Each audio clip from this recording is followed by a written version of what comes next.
that. Yeah, it's gentle. It's not a CarsGuide podcast theme song. My toe was just gently tapping on the carpet. It was wonderful. But it was more of a nervous tap. Oh, yeah. Well, if it makes you nervous... Definitely one for the family sing-alongs. I don't think we're there. Look, hello and welcome to the CarsGuide podcast, where we tear down, pressure test and rebuild the issues of the automotive week. I'm James, and with me are Richard. Hello. And from Geneva, our fearless leader, CarsGuide editor, Mal Flynn. Bonjour. This week, among other things, we'll go behind the scenes at this week's Geneva Motor Show, courtesy of Mal, detail a Kombi camper comeback, and some special HSVs going under the hammer. But first, Musk Watch.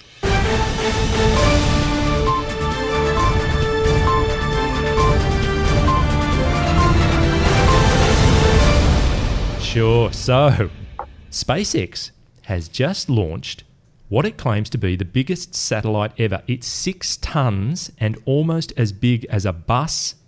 It was launched on March 6th, which was Tuesday, aboard a Falcon 9 for Hispasat, which is a company in Spain. It's for broadband. It's the 50th Falcon 9 mission since the first one in 2010. Richard, what do you make of that? Sounds like a resounding success. It's I reckon if it's a proven formula. It's all happening for Elon. Definitely in the space race. Not sure about the car race. Yeah. But he's going ahead in leaps and bounds. That's as you said, 6 tons. It's as big as a bus. Yeah. And it's not a spy satellite, or it Would might that be a high-ace bus or more your government? No, type he said bus? city bus. So I'm City bus thinking, size. Like a proper bus. A proper bus. Mel, did you see it go overhead in Universal Europe? cereal bus. Oh, cereal bus. That's right. CAN bus. Anyway, look, on the other side of the coin for old Elon, the Bloomberg Tesla Model 3 production tracker that we mentioned the other week has dropped back to 599 Model 3s a week from a high of 936 less than a month ago. Remember, the projection was 5,000 a month by the end of June last year, which magically changed to 5,000 a month by the end of June this year. And look, overall total is still less than 10,000 cars in 6 months. So space, looking great. Yep. Down here on the ground with cars with 4 wheels, not so much. Great. Yeah, not so much. And look... So by that count, by June, it'll be more like 1 car per week. Correct. It's a downward kind of a trend at this point. They need to arrest that trend and get that line heading the right way. And if they do want to have it heading the right way, you can jump the queue, apparently. If you're already a Tesla owner, you can bump up the waiting list, get your Model 3, so long as you buy the Primo model, the most upscale one, which to me smacks of a bit of a cash grab. I think they need some fluidity in the dollars department. Yeah, that's a bit... I mean, it's obvious what's going on there. Elon's giving preference to people who are paying more. But then again, I mean, does that still guarantee? Imagine if you put it up the money for the top spec car, and it still didn't arrive any sooner. Yeah. I can imagine that quite easily. It doesn't take a giant leap to get to that point. No. But Isn't this how pyramid schemes work? Exactly. I think it's a Ponzi. Aside from all that, Elon wants Tesla to award him $3.4 billion. Just like that. Yeah, look, that's something which He's been a good boy. He has been a good boy, and he thinks he deserves 3.4 billion Australian dollars, 2.6 US billion dollars, and that's an award he's decided to allocate himself, but it's got to be approved by Tesla shareholders. And a independent proxy advisor called Glass Lewis and Co. have basically advised the investors, the Tesla shareholders, not to award it to him. Yeah. But what they're afraid of, if they don't award that $3.4 billion, he might just disappear. He'll say, see you later. Yeah, he'll go. Yes. So it's an incentive plan to keep him there. All right, well, we'll watch that space and see how many billions Where's he actually gonna head go? Elon's way. Where can he go? Like, you can't just leave Tesla. Space. Yeah, space. Yeah. He can. Well, he's got a car up there. Yeah. So wherever he ends up, he's got transport. That's right. Now, convenient. let's leave it there. That's fantastic. Another great week in Musk Watch. Mal, we've been receiving news from you and M4, our people on the ground over in Geneva. So much happening. A new Supra, a new Corolla, various AMGs, amazingly expensive Range Rover Coupe, Hyundai Kona Electric, Audi A6, Volvo V60, Outlander PHEV, Merc C-Class, BMW X4, Skoda Fabia. Flying cars. Jaguar I-Pace, Visiv, Levorg, on it goes. All of that, people should head to carsguide.com.au and check out our news section to catch up on all of that. But Mal, you've been on the ground looking behind the scenes. Give us your highlights from the things that we haven't seen so far on the surface. So between Matt Campbell and I, we've had a pretty busy week. Matt was taking care of the Mercedes side of things. I've been with Toyota and Lexus. So I can tell you everything you want to know about the Corolla. I know you're on the edge of your seat, but there's some pretty interesting things to say about that car. But I'm actually fully more in myself. excitingly, I can tell you all about the Supra. Yeah. Sorry, have you fallen asleep? No. Hello, Bill. You there? Yes. Are we having satellite issues? No, continue. Okay. So lots to be said about all of those. And the Lexus UX, finally they've got a baby SUV after pretty much every other premium brand. But there's so much more. You know, you didn't mention the Porsche Mission E Cross Turismo, Yep. but it's pretty much a very thinly disguised Porsche Mission E production car with a couple of Subaru Outback add-ons. Yep. If you take those off, it's looking like a pretty nice machine, and as we're all hoping, likely to be a much better Tesla. Yep. Also, the Jaguar E-Pace. Yep. I-Pace, sorry. E-Pace. We've seen the E-Pace. Now we've seen the I-Pace. Yep. They're all-electric sort of SUV type thing. Could indeed be a better Tesla as well. Yes. Promising some impressive numbers. It is. I mean, it's kind of matching the I-Pace, isn't it, in terms of entry-level price and range and acceleration and all those things. Finally, a mainstream car brand that knows how to make cars is sort of fighting back in terms of the Tesla profile. Yeah, the first of many to come, as we know. But, they're all the sort of the mainstream car brand things, and, there's lots more. It's a bit of a headache for all of us, but a really exciting headache to have. But this is my first time at the Geneva show.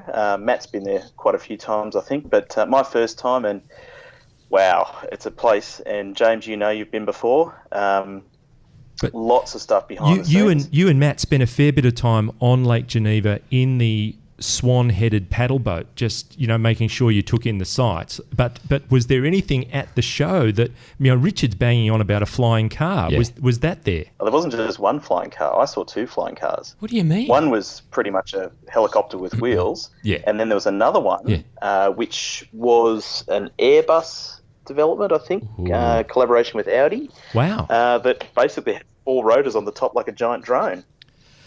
Fantastic. How much of it is car and how much of it is aeroplane or helicopter? And have you driven it? I gave it a go. Yeah. But they wouldn't give me the keys. And it was indoors as well. Indoors. So that could have ended very badly. Yeah, height, doesn't it? Indoors, let alone a car drone. Anyway, how big is it?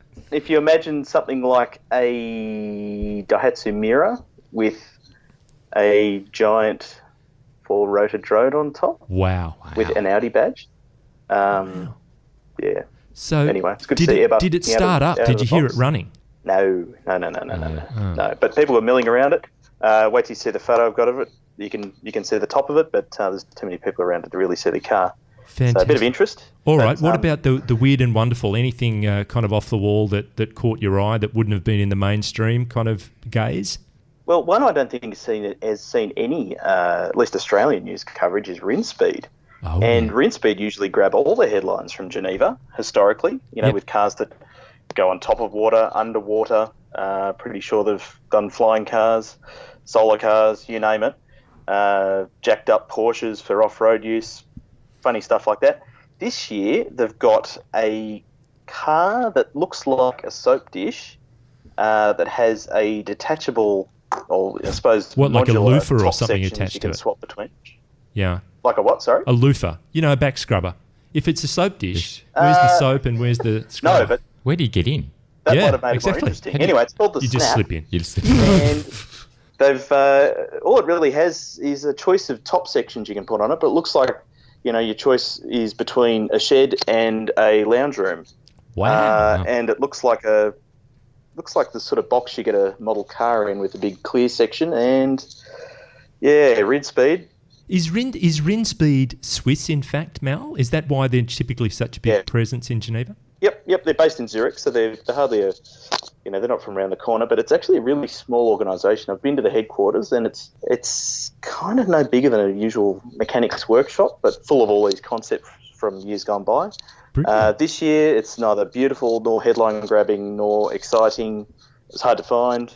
Anyway, hopefully next time they can live up to their reputation. But Rinspeed aside, Geneva's also famous for all the supercars that you see, and I can say that most of them you've probably never heard of.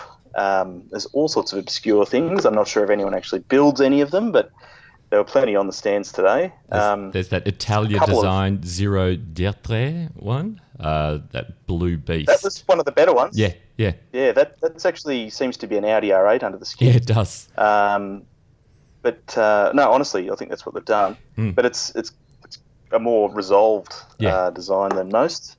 One that I found quite perplexing is the Carbolati, I think it is, which looks like a half-finished Spiker rip-off. Do you remember Spiker? I think it was, were they Swedish, Spiker? Sounds good. I like anything half-finished. Half-finished. It looks like it's been sandblasted. The stand looked like your grandfather had made it out of painted MDF. Yep. Any masonite? Yeah. Yeah, that's got masonite. If you're going to use MDF, you've got to get some masonite in. It's all painted with a roller. Anyway, it looks like anyone can get a stand at Geneva if they have a supercar. But another one is a name that you may know from back in the 80s. I'm not sure how it's pronounced, but let's go with Sbarro, S-B-A-R-R-O. Sbarro. Sbarro, okay. They had a couple of cars that look like they may have been around since the 80s. Yeah. But one I'm going to give what I'm going to call my Homer Award to. Hey. Because it just seemed to be jam-packed with features that no one's ever asked for. It was based on a first-generation Porsche Cayenne, so the SUV. Yep. But cut to bits. Under the bonnet seemed to have 4 intercoolers. It had a 2+1 seating layout. Oh. It was jacked up, set up for off-road use. But the most perplexing element was that it's actually called a 4x4+2. So it's a 4-wheel drive. Yes. And then it's got these 2 wheels that drop down from beneath the doors. It's only got 2 doors when needed. Yeah. That look like they provide extra propulsion. Anyway, it looks strange. Wow. And what's it called? Out of the box. Sbarro 4x4+2. Unreal. Ooh. Fantastic. Ooh. Okay, well, that's something to look out. Homer Award. But the mainstream people were in evidence as well. There was an Aston Martin Valkyrie track model and the McLaren Senna race car. They were around as well, yeah? Yep. And I must say that the Senna as a race car makes a bit more sense. It looks more like a sort of a purposeful LMP1 type thing, whereas the road car kind of lacks beauty. Yeah, sure, that's right. Yeah, the beauty quotient is down, yes. But speaking of McLaren Senna, that leads me on to my next great discovery of Geneva, and it's the celebrities you bump into when you're there. Wow, okay, great. Danny Minogue, did you see Danny? I thought I did actually today, but it was actually Kylie. Yeah. There was a hell of a... Actually, all right, here's another segue for you. I could have sworn it was Danny, but it wasn't Danny. But the Rinspeed Snap was actually playing Kylie Minogue as I walked past it. Nice. Wow. Yeah, it felt just like home. There you go. Yeah. Was it Locomotion? It was Locomotion. Was it? Great. Songs. Yep.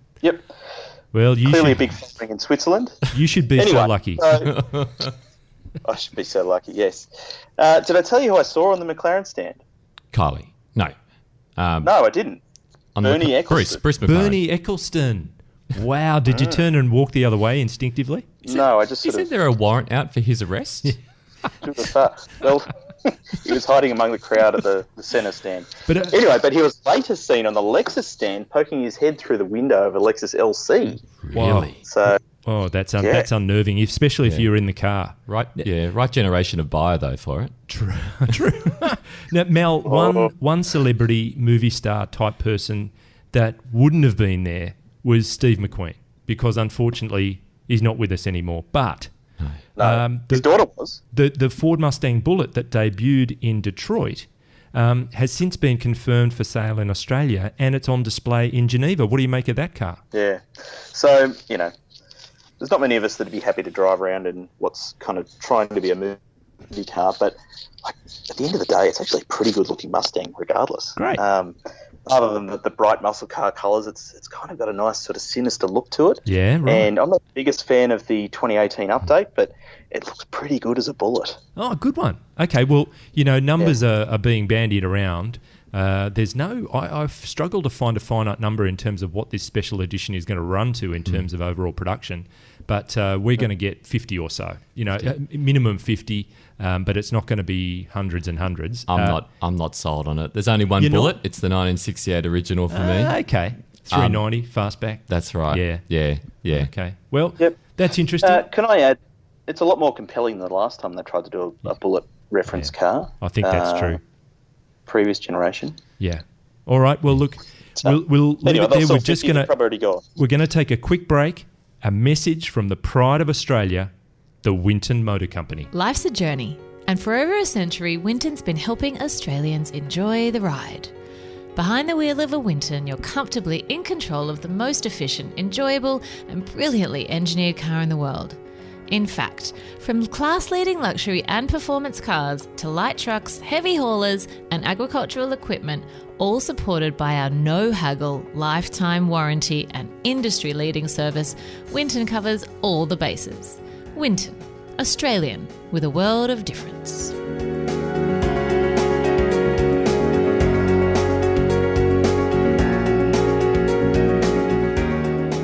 Just makes you feel all warm inside. It does. Yeah. It does. And that again raises the question of where's Frosty? Frosty Chops, head of media and now government relations at Winton Motor Company. He's actually in Geneva, Mel. He's with an Aussie trade delegation looking for export opportunities in a post-Brexit Europe. He's also been spending time in a Geneva disco, you may know it, called the Java Club. He says the music's great, but the drinks are expensive, and he somehow lost his pants last night. It's not going well for him. Even though it's got an illuminated dance floor. Yeah, he thinks he's going to take some time out and visit relatives in Lapland because his mum actually comes from Finland. That's right. He's a good yodeler. He is. He's got a bit of that. Yeah. So I've been on the blower to him. He continually apologises. We'll get him here. Frosty will be here. Can I just say? Last stop for Frosty was Korea. Now the two Koreas are talking. Yeah, I know. There's no coincidence there. That's his government relations role. He's a fixer. Yeah. He gets people together. He does. And he's a very good schmoozer. Oh, they're one of the best. Yeah, he could schmooze for Australia. And in fact, now he does. Yeah. All right. Well, in not Geneva news, in a CarsGuide exclusive this week, we got onto the fact that Volkswagen is bringing back the Kombi camper to Australia. And Richard, you've had some Kombi multivan kind of connections in recent times. What do you make of that? Look, this news has been rolling around for a long time, but finally, and this is a CarsGuide exclusive, we can officially confirm that the Kombi's coming back. There was thoughts that it was going to come back in electric form. There was going to be a new age Kombi, a retro Kombi.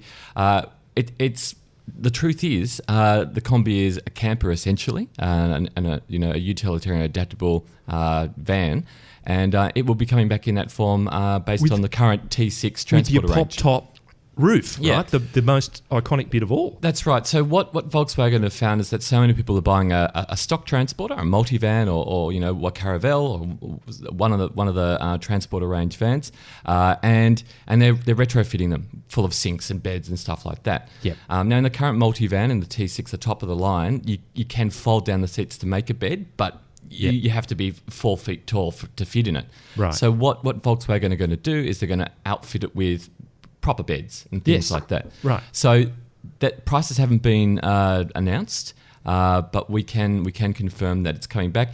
We're not 100% sure if it's going to wear the Kombi moniker, but the Volkswagen people are using the term Kombi when they're talking in relation to it. Yeah. So Kombi camper could be the name it actually wears. So it feels like it's going to be the pop-top thing for extra accommodation up there. Yep. It might have an awning on it, all your traditional kind of family holiday Kombi type things, which is brilliant. And Volkswagen's saying that you can either buy that as a complete vehicle from the dealer, or if you've bought a multivan, you can get those bits and pieces as genuine accessories. So they are trying to tap into what's been very lucrative in the aftermarket for everyone but Volkswagen. That's So right. they finally realised that they should get in there and have a bit of that action. And it is worth pointing out, that this really isn't anything new. The likes of Tracker have been making excellent product for 30 years. Exactly. But yeah, Volkswagen's taking a slice of the pie, and it's probably good to have an official version. Yep. Yeah. But it's not just Volkswagen doing it either. Mercedes has got the Marco Polo. Yes. Australians love to go camping. Australians love their recreational vehicles. Yep. No surprise to me. I thought Marco Polo played for the Western Sydney Wanderers, actually. Wasn't he their marquee player in the season just gone? Yeah. He's hard to find. You just talking about it makes me want to light a flare and burn the building down. That's true. Yeah. All right. Well, moving on to other local news. HSV is moving on its last 3 locally built Commodore-based performance cars. They're actually customer and media demos, and it's via a man. No. The W1 is. Oh, the W1 is, but the other 2 aren't. Yeah. Oh, okay. Beg your pardon. So there are 3 cars. It's happening on Saturday, March 17, so not long now. There's going to be a GTSR sedan, a GTSR Maloo, and as Mal just mentioned, a GTSR W1. Now, there were only ever 300 W1s built. Not all of those were in Australia, I believe. Some went to New Zealand. 475 kilowatts. That's 637 horsepower. That's nuts. 815 newton meters, and they each cost 169K when they were new. In December last year, one sold for $269,000, so they've already put on $100,000. It'll be fascinating to see what these cars go for. That's nuts. They're expecting, around $300,000, which is an enormous jump compared to when those last Falcons were auctioned. Sure. I think they went for about $2,000 over their sale price. Yes. These really are collector's items. So, Mal, there's also a simulcast, so people all around the country can throw in a bid if they feel to. You're gonna chuck in a cheeky bid, I imagine? Is there a reserve? Well, it's in an envelope, and you're not going to know about it until the actual day. Well, if it's an unknown reserve, probably not. Okay, fair enough. Well, I'll be in But there. I wish them well. Who knows what they're going to achieve? Yeah. This W1 has been covered by pretty much every automotive publication in Australia. Yeah. It's the orange one. Therefore, it has been worked hard, but I'm sure they've prepared it nicely for sale. Well, that's when working hard becomes provenance. That it's a special car rather than one that's been given a bit of a thrashing. How many Ks would it have on the clock? I don't know. Well, the wheels were spinning so much, it probably hasn't travelled that many kilometres, but the odometer reads several thousand. And is that the one Chesto drove across the outback? I don't know. It could have been. No, that was years ago. Yeah, that was years ago. All right, well, years ago. take a look, man. Although knowing Chesto, he probably had the scoop. Yeah. Manheim.com.au. Go and have a look at the auction. Throw in a cheeky bid. Yep. You never know where you might end up. But now, a word from the young guns at Oversteer. When you're done listening to these old farts ramble on, Can I tell a story? come and listen to the Oversteer podcast, where we talk about the stuff that kids love. Story time with Mitchy Boy. Yeah, because if I don't try, I won't fail. Like, come you know on, how you mate. roll into a petrol station and you're like, Would you rather be designated driver for a group of kids on a sugar high or a group of super drunk adults? Yes, the Oversteer podcast has everything, and you can find it on the CarsGuide website, iTunes, and where all good podcasts are sold. Right now. It's like babysitting, like I know.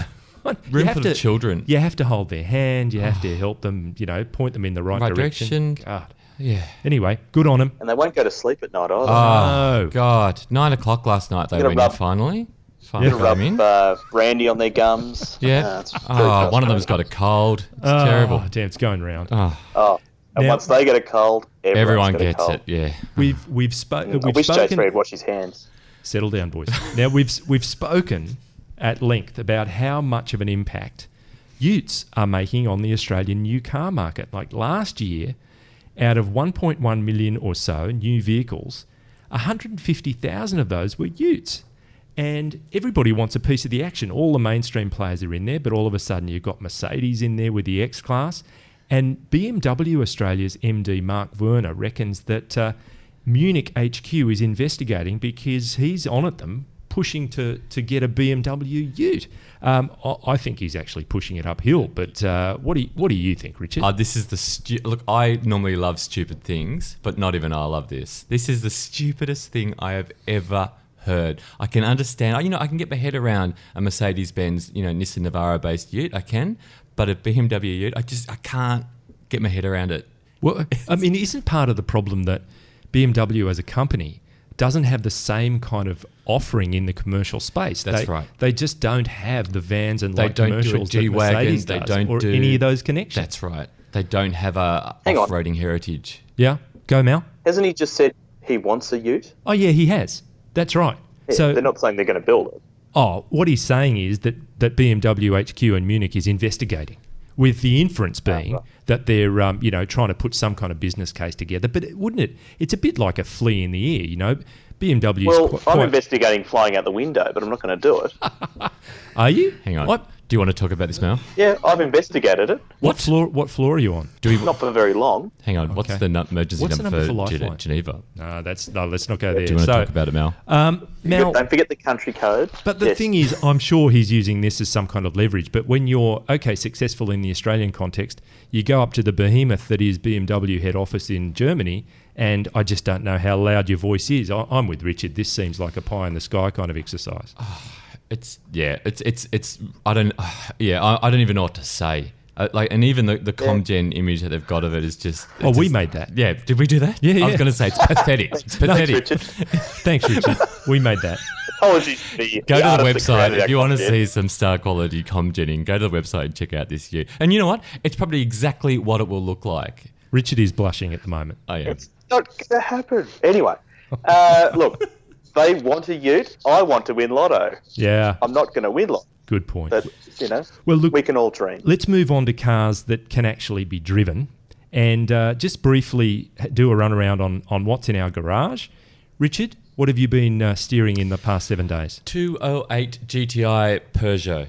Yeah. Loving it. I've driven the original 205 GTI. Loved that car, even though it caught on fire and burnt to the ground. I don't think it burnt to the ground, just caught on fire. Right. And happy to say this one didn't catch on fire. Great. And I've really enjoyed it. It's a great driver's car. It doesn't have any cup holders in the back, which is not a problem. Cause Right. I don't Well, sit that's well. not a Doing deal the breaker. back. What's happening? What am I doing in the back? I sat in there this morning when I was road testing it. All right. Look, I've been driving a VW Caddy, which is Thank this you, Richard. small kind of one box-ish, almost two box van. And it's a bit of an echo chamber. The opportunity to put some noise insulation in that vehicle has been lost on Volkswagen. It's not exactly the most refined proposition, but it's a lot of fun. We put some bikes in there on the weekend, and the kids and I went riding. It's terrifically practical, and it's built for purpose and very fit for it. But Mal, the more important driving experience during the week has been you doing skids on snow and ice. Tell us all about it. Well, yes, I did, actually. Not in Australia, because we don't have any. But on the weekend, on the way to Geneva, I was fortunate enough to be given the chance to drive some special Toyotas on a lake in the middle of Sweden. It was a frozen lake. The ice was about a metre thick, I'm assured. Wow. And I've got no reason to doubt that now. And we had an absolute ball. Brilliant. And, people dream of supercars, people dream of fast AMGs, all sorts of things, but by crikey, can you have a lot of fun with 147 kilowatts on ice. So you were in an 86? 86. Yeah, fantastic. Yep. And that was all that was there, 86, or anything else on offer for you to start spinning around in? We actually did a couple of warm-up exercises in the Yaris GRMN, which is the limited edition supercharged Yaris hot hatch, GRMN, so that's, which we aren't getting in Australia. That's Gazoo Racing, master of Nürburgring. Yes. And Dakar and every other element of Toyota motorsport moving forwards. Yep. But this is a fast Yaris, and it was a bit of fun. I'd love to drive it on the road, but it was really easy to drive, pretty quick on the ice. Terrific. Not as much fun as the 86. Okay. We got some video of that, which will be going up on the site next week. Great. But check out, there's a couple of shots on Instagram and a bit of a video on Instagram. We actually caught Toyota Australia Vice President Sean Hanley behind the wheel, linking a couple of corners beautifully. Oh, good. If you ever thought Toyota's boring, have a look at that video and you'll see that. It's the first time in a manual, I think, for Sean as well. No, it wasn't. I'm That's lying. that is not true. It was first time. It was he's a first time in a talented manual. First time in for Mal. Toyota for Sean. No, sorry, no, it wasn't. It was Mal's first time in a Right. manual. Okay. All right. Look, Mal, thank you. That tops everything in terms of what we've been driving this week. I tell you what, that beats a Peugeot and a Volkswagen Caddy. I can't sing it loud enough. Can I chuck in we didn't get to finish one of my topics. Are we at the end of this podcast yet? Oh, we're very close. So we are should, now. You so. should be as quick as an 86 on ice. Oh, okay. I didn't get to finish my celebrities that I saw at Oh, the sorry. Geneva show. Okay. That's just been burning in the background Come on, for you drop all them. this time. Drop them. hasn't it? We've got our hands near killing the me. carpet ready Yeah. to pick up the names you're dropping. Who'd you see? Okay. On the Aston Martin stand, I saw Martin Brundle having a gander at the new Lagonda Okay. concept, electric concept. Yep. He's quite short. Yeah. What, in stature? Or? And I saw, yes, but most Formula One drivers are. Correct. I saw Horatio Pagani on the Pagani stand. Oh. Yep. Quite an iconic figure. Yep. But the highlight for me, walking down the corridor trying to get to an interview, Simcoe. coming out of nowhere, not Simcoe, a very tall individual with Webber. flowing grey hair Gordon and a Murray. moustache. Fabio. Gordon Murray. Yeah, Gordon Murray. Fabio. Not Fantastic. Fabio, Richard. Gordon Fantastic. Murray. Still on the lookout for Fabio. I'll be sure to get a selfie if I do. But Gordon Murray, Mr. McLaren F1 himself, Wow. talented individual, great star quality, just walking down the corridor. And what'd you do, Mal? Did you get his autograph? Did you say hi? No, totally starstruck. Too scared. Just walk straight past you. I'm sure he was too.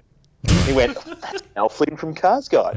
Okay. All I've right. seen Look, his we're Corolla getting video. the wind up here, Mal. We've got to move on. I think we've crossed the finish line, and it's time to say thank you, Richard. Thank you. And Mal, good night and safe travels home. It's been an absolute pleasure. Thanks too to our producer Barbara on the panel. I like him, but then I also like to have burning sticks shoved in my eyes. And thank you for listening. We'd love to hear your thoughts on today's show or anything else that's on your mind. Search for Cars Guide on Facebook and Instagram and use the hashtag CGPodcast or email us at comments@carsguide.com.au. Please subscribe and rate and review us on iTunes. It's another way of letting us know what you think. And we know that on any given subject, many of you listening right now will know more than we do. So let us know if we've gone wrong and we can fix things. Would be great. Thanks. I hope you can join us next week. Until then, remember, there's nothing more powerful than love. Except a Ferrari Superfast, it puts out 800 horsepower.